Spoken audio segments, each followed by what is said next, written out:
हरियाणा में कल से जमीन की रजिस्ट्री होगी महंगी, बढ़े हुए कलेक्टर रेट 1 अगस्त से होंगे लागू। मुख्यमंत्री नायब सिंह सैनी की अध्यक्षता में हरियाणा कैबिनेट की बैठक कल। रेत, बजरी और क्रेशर पर रॉयल्टी घटाने की तैयारी। मॉनसून सत्र की तारीख समेत कई अहम फैसलों पर लग सकती है मुहर। हरियाणा में गरीब परिवारों को मिलेगी मुफ्त बिजली। 1,80,000 से कम आमदनी वाले घरों में लगेगा सोलर पैनल। इस साल तक गांव में 1 लाख घरों को मुफ्त सोलर बिजली देने का लक्ष्य। हरियाणा के निजी अस्पतालों में 7 अगस्त से नहीं होगा आयुष्मान कार्ड के तहत इलाज। 500 करोड़ से अधिक का बकाया बाकी। भुगतान की मांग को लेकर अस्पतालों की ओर से हड़ताल का ऐलान। डबवाली में मूसेवाला की प्रतिमा लगाने का मामला। दिग्विजय चौटाला को मिली धमकी। विदेशी नंबर से प्रतिमा पर फायरिंग करता दिखा कथित वीडियो भेजा। पुलिस हर एंगल से जांच में जुटी। दिल्ली के एम्स में मरीजों की भरमार। सर्जरी के लिए 2 साल तक का करना पड़ रहा इंतजार। वेटिंग लिस्ट में 2300 से ज्यादा मरीज। गुजरात में भारत की सबसे बड़ी डिजिटल ठगी। महिला डॉक्टर को 3 महीने तक रखा डिजिटल अरेस्ट। 19 करोड़ ठगे। बैंक खाते खाली करने के साथ घर भी बिकवाया।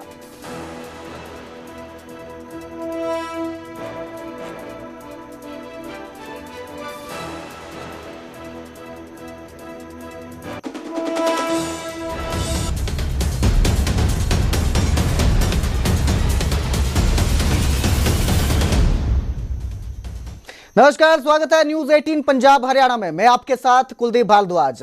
हरियाणा प्राइम की शुरुआत करेंगे मालेगांव ब्लास्ट केस से, जिसमें सभी आरोपियों को बरी कर दिया है। बड़ा फैसला है, बड़ी खबर दे रहे हैं आपको।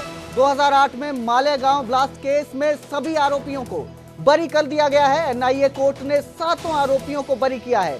शक के आधार पर सजा नहीं दे सकते हैं, ऐसा कहा गया, जिसके बाद कोर्ट ने सभी को बरी कर दिया है। सरकारी पक्ष की जांच में खामियां सामने आई हैं, ये जज ने कहा। फैसला देने से पहले और उसके बाद सभी आरोपियों को बरी किया गया है। 2008 का यह मामला है। मालेगांव ब्लास्ट केस के आरोपियों को बरी किया गया है। ब्लास्ट से पहले बैठक की बात साबित नहीं हुई। 29 सितंबर 2008 को महाराष्ट्र के मालेगांव में रमजान के पवित्र महीने में और नवरात्रि से ठीक पहले एक विस्फोट हुआ था। इस धमाके में 6 लोगों की जान चली गई थी और 100 से ज्यादा लोग घायल हो गए थे। 1 दशक तक चले इस मुकदमे के दौरान अभियोजन पक्ष ने 323 गवाहों से पूछताछ की, जिनमें से 34 अपने बयान से पलट गए। और इसके बाद अब इस केस में बड़ा फैसला आया है। कोर्ट ने फैसला देते हुए 7 आरोपियों को बरी कर दिया है और कहा कि सरकारी पक्ष की जांच में कई खामियां नजर आई, जिसके बाद इन्हें बरी किया गया है। ब्लास्ट से पहले मीटिंग की बात भी साबित नहीं हुई। आपको बता दें कि एनआईए कोर्ट ने साध्वी प्रज्ञा समेत 7 आरोपियों को बरी कर दिया है। यह फैसला 17 साल बाद आया है। तो बड़ी खबर इस वक्त की, मालेगांव ब्लास्ट केस में आरोपियों को बरी किया गया है।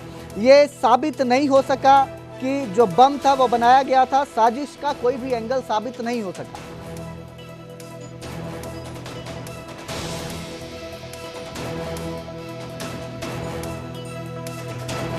तो महाराष्ट्र के मालेगांव ब्लास्ट मामले में आरोपियों को बरी कर दिया गया है। 29 सितंबर 2008 को यह ब्लास्ट हुआ था, जिसमें सांसद प्रज्ञा ठाकुर भी आरोपी बनाई गई थी। तो इस मामले में 7 आरोपियों को अब बरी कर दिया गया है।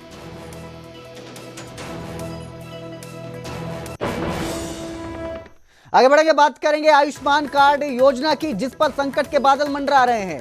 7 अगस्त से इलाज रोकने की चेतावनी दी जा चुकी है। निजी अस्पतालों ने यह चेतावनी दी है। इंडियन मेडिकल एसोसिएशन ने सरकार को अल्टीमेटम दिया। योजना से जुड़े अस्पतालों का 500 करोड़ से ज्यादा बकाया बाकी है, जिसके बाद अब निजी अस्पतालों ने इलाज बंद करने की चेतावनी दी है। फैसला लिया है, बकाया भुगतान नहीं हुआ तो फ्री इलाज नहीं मिल पाएगा। भुगतान की मांग को लेकर अस्पतालों ने हड़ताल का ऐलान किया है कि अगर भुगतान नहीं किया जाता है, जो भी बकाया राशि है, तो वो उसका हड़ताल करेंगे। उसकी भरपाई को लेकर हड़ताल का ऐलान किया गया है। तो आयुष्मान योजना पर संकट मंडरा रहा है। प्रदेश में आयुष्मान योजना पर अब निजी अस्पतालों में इलाज बंद हो जाएगा, इलाज नहीं मिल पाएगा। तो जितने भी लोग हैं आयुष्मान कार्ड का इस्तेमाल करते हैं, योजना का लाभ उठा रहे हैं, अगर इस तरह से भुगतान नहीं हुआ तो उन्हें बड़ी समस्या का सामना करना पड़ सकता है। निजी अस्पताल इलाज करना बंद देंगे, उनके पास एकलौता विकल्प सरकारी अस्पताल रह जाएगा। ऐसे में अगर भुगतान किया जाता है तो इलाज दोबारा शुरू किया जाएगा। जो निजी अस्पताल है उन्होंने ऐलान किया है कि अगर भुगतान नहीं होता है तो वो हड़ताल करेंगे, आगे जाकर हड़ताल कर देंगे। तो बड़ी खबर आपको दे रहे हैं हम, आयुष्मान योजना कार्ड के तहत अब इलाज नहीं मिलेगा, फ्री इलाज नहीं मिलेगा। 500 करोड़ से ज्यादा का ये बकाया बाकी है। इस खबर पर ज्यादा जानकारी के लिए मेरे सहयोगी अंकित मेरे साथ जुड़े हैं। अंकित, ये जो बकाया बाकी है इसको लेकर क्या नीति अपनाई जा रही है, कब तक ये चुकाया जा सकता है? अंकित, सुन पा रहे हैं आप मुझे? मेरी आवाज आ रही है आप तक? बिल्कुल, अस्पतालों का जो बकाया बाकी है उसको लेकर के लगातार सरकार आईएमए के संपर्क में है और सरकार के जो मंत्री हैं उनका यही कहना है कि जो भी बिल वहां से आते हैं उनको पहले वेरीफाई किया जाता है और वेरीफाई करने के बाद ही पेमेंट की जाती है और उसको लेकर के लगातार जो पेमेंट है वो होती रहती है। अभी जो 400 करोड़ रुपया बकाया है तो उससे ज्यादा का बकाया है, तो कहीं ना कहीं उसको लेकर भी बातचीत जारी है। जो स्वास्थ्य मंत्री जो आरती राव है उनका भी यही कहना है कि किसी भी गरीब आदमी का इलाज नहीं रोका जाएगा। आयुष्मान कार्ड के तहत गरीब आदमी का ही इलाज होता है तो उसका इलाज नहीं रोका जाएगा। हालांकि आईएमए जो है, इंडियन मेडिकल एसोसिएशन जो है, उनके डॉक्टर्स ने धमकी जरूर दी है कि 7 अगस्त तक अगर बकाया नहीं चुकाया गया तो 7 अगस्त से वो हड़ताल पर चले जाएंगे और इलाज करना बंद कर देंगे। लेकिन सरकार उनके लगातार संपर्क में है और ऐसा पहला मामला नहीं है। इससे पहले भी कई बार आईएमए सरकार को यह बात कह चुका है, क्योंकि लगातार चलने वाली प्रोसेस है, ये कोई एक दिन चलने वाली प्रोसेस नहीं है, लगातार पैसे का लेन देन होता रहता है। तो इसी कारण से जब बार बार सरकार फिर खाते में पैसा डाल देती है तो उसके बाद वो कॉल वापस ले ली जाती है।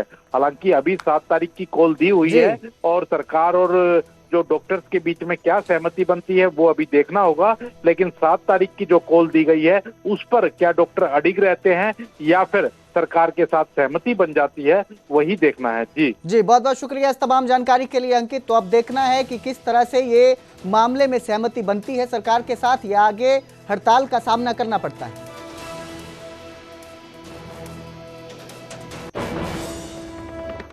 आगे बढ़ेंगे, अब बात करेंगे हरियाणा कैबिनेट बैठक की। कल हरियाणा कैबिनेट की बैठक होगी। हरियाणा में घर बनाना आसान हो सकता है। रेत, बजरी और क्रैशर पर रॉयल्टी घटाने की तैयारी है। कल की कैबिनेट मीटिंग में यह बड़ा फैसला लिया जा सकता है।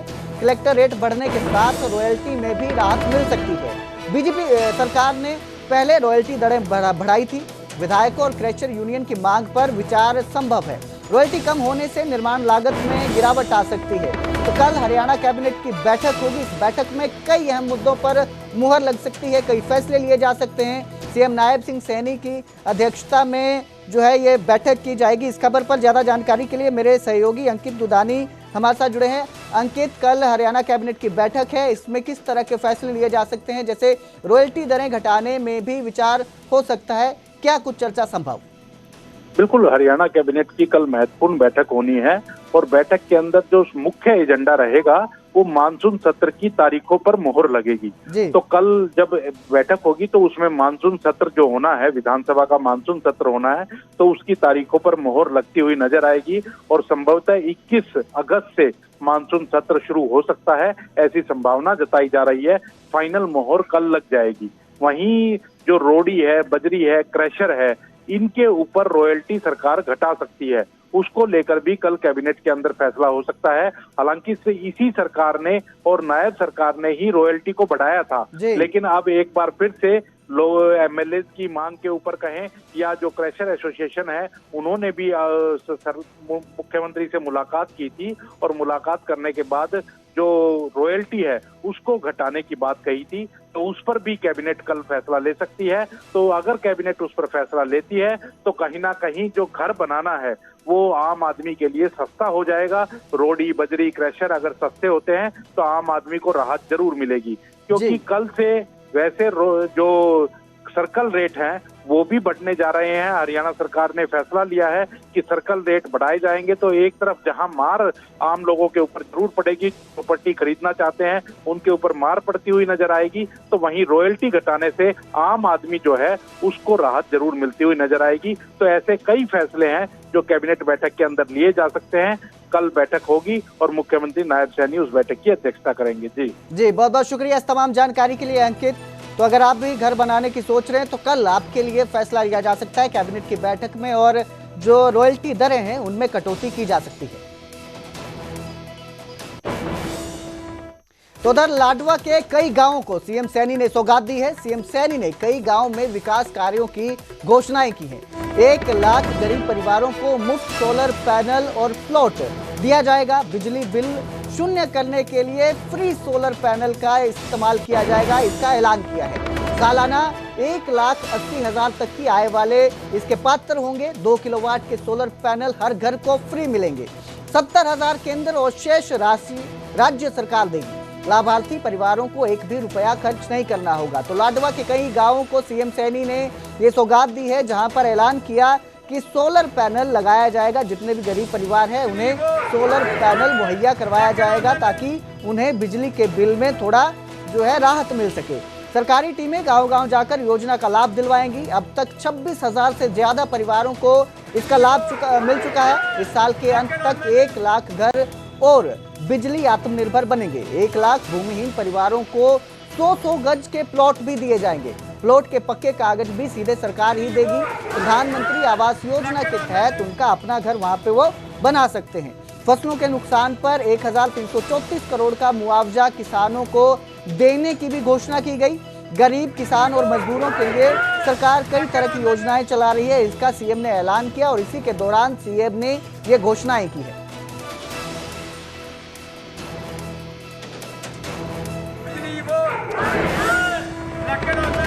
हरियाणा के जेजेपी नेता दिग्विजय चौटाला को धमकी मिली है। दिग्विजय चौटाला को मूसेवाला की मूर्ति का वीडियो भेजकर धमकी दी गई है। वीडियो में सिद्धू मूसेवाला की मूर्ति पर फायरिंग की बात सामने आई है। विदेशी नंबर से धमकी भरा मैसेज भेजा गया है, ये वीडियो भेजा गया है। वहीं प्रदेश में आज एचटेट परीक्षा है। सुबह लेवल 2 की परीक्षा हुई, दोपहर में लेवल 1 की परीक्षा होगी। तो परीक्षा को शांतिपूर्ण और पारदर्शी कराने के लिए प्रशासन मुस्तैद दिखाई दे रहा है। झज्जर के 11 परीक्षा केंद्रों पर 3,336 परीक्षार्थी जो हैं वो एग्जाम देने वाले हैं। बहादुरगढ़ में 12 सेंटरों पर 3,595 परीक्षार्थी शामिल होंगे। तो इवनिंग सेशन में झज्जर में करीब 3,183 परीक्षार्थी बैठेंगे। सुबह की परीक्षा 10 बजे से शुरू हो चुकी है। 12:30 तक ये परीक्षा चलेगी, जिसमें इस वक्त जो है अभ्यर्थी अपने एग्जाम दे रहे हैं, अपने अपने सेंटरों में पहुंच चुके हैं। वहीं दोपहर 3 बजे दूसरे शिफ्ट का एग्जाम होगा, जो लेवल 1 के लिए बताया जा रहा है, वो दोपहर 3 बजे होगा। 5:30 बजे तक ये एग्जाम चलेगा।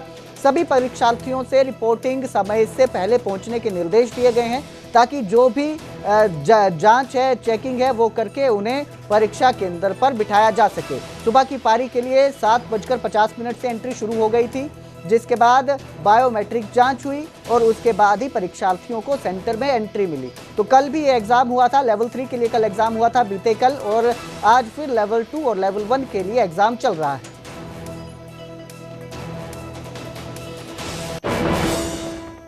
उधर गाजियाबाद की एक्वापोलिस सोसाइटी में बेसमेंट धंसने से हड़कंप मच गया। सड़क किनारे खड़ी 4 कारें अचानक बेसमेंट में समा गई। हादसे के वक्त बेसमेंट में मिट्टी खिसकने की आशंका जताई गई। हादसे के बाद मौके पर स्थानीय लोग जुटे और रेस्क्यू टीम के साथ इन गाड़ियों को बाहर निकालने का अभियान शुरू हुआ।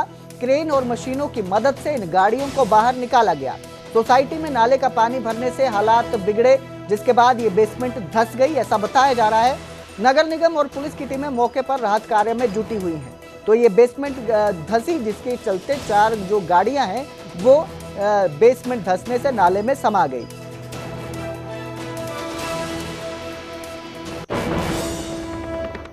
और अब बात करेंगे एम्स में। एम्स में मरीजों की भारी भीड़ देखने को मिल रही है। एम्स में सर्जरी के इंतजार में करीब 2300 से ज्यादा मरीज हैं। स्वास्थ्य मंत्रालय ने संसद में आंकड़े पेश किए जो चौंकाने वाले हैं। एम्स दिल्ली में सर्जरी के लिए 2 साल की वेटिंग है। दिल्ली एम्स के इलाज के लिए मरीजों की लंबी कतारें लगी हैं। एम्स की ओपीडी और सर्जरी विभाग में भारी भीड़ देखने को मिल रही है। तो ये चौंकाने वाले आंकड़े पेश किए गए हैं। स्वास्थ्य विभाग ने संसद में ये आंकड़े पेश किए, जिससे पता चला कि अगर आप एम्स में सर्जरी करवाना चाहते हैं तो इस वक्त 2300 के मरीज जो हैं वो इंतजार कर रहे हैं। आपको लंबा इंतजार करने को पड़ सकता है, 2 साल तक की वेटिंग करनी पड़ सकती है। भारी भीड़ देखने को मिलेगी एम्स में, ये चौंकाने वाले आंकड़े सामने आए हैं। ओपीडी और सर्जरी विभाग में भारी भीड़ है।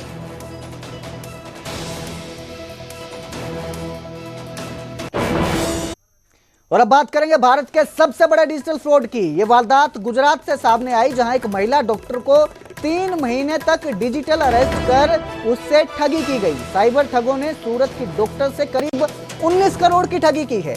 वीडियो कॉल की, नकली अधिकारी बने और फिर महिला को 3 महीने तक घर में डिजिटल अरेस्ट कर लिया, गिरफ्तार कर लिया। इस दौरान उन्होंने महिला से उसका बैंक अकाउंट तो खाली करवाया ही, साथ ही जानकारी सामने आ रही है कि उन्होंने महिला का घर भी बिकवा दिया। तो ये बड़ी खबर आ रही है, बड़ी डिजिटल ठगी है। करीब 19 करोड़ रुपए की ठगी की गई है। डिजिटल अरेस्ट करके महिला को 3 महीने तक डराया गया, धमकाया गया और उसके साथ 19 करोड़ रुपए की ठगी की वारदात को अंजाम दिया। तो ये जो जितने भी ठग थे, वीडियो कॉल करते थे, नकली अधिकारी बने, पूरी साजिश रची गई और खुद को सीबीआई ईडी का अफसर बताकर महिला से ठगी करती रहे। पुलिस ने इस मामले में एक आरोपी को गिरफ्तार कर लिया है। इस मामले में सूरत के एक शख्स को अरेस्ट किया गया है। जानकारी के मुताबिक आरोपी के खाते में ठगी का 1 करोड़ रुपया ट्रांसफर किया गया था। फिलहाल इस पूरे मामले की जांच के लिए सीबीआई ने 2 टीमें बनाई है और जगह जगह आरोपियों की तलाश में छापेमारी की जा रही है, जांच में जुटी हुई है।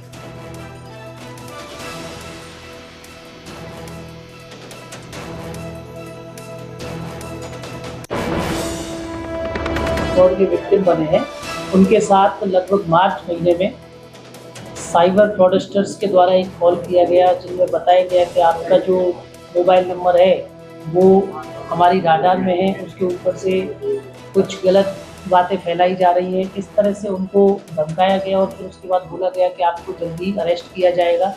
इस तरह से उनको धमकी दे करके और उनके पास से धीरे धीरे उन्होंने पैसा फेंकना चालू किया, जिसमें उन्होंने लगभग 3 महीने तक इस जो विक्टिम है उनको इस तरह से अब घर में रखा और 3 महीने तक टोटल 19 करोड़ रुपए उसके पास से उन्होंने फ्रॉड करके अलग अलग बैंक अकाउंट्स में दिए।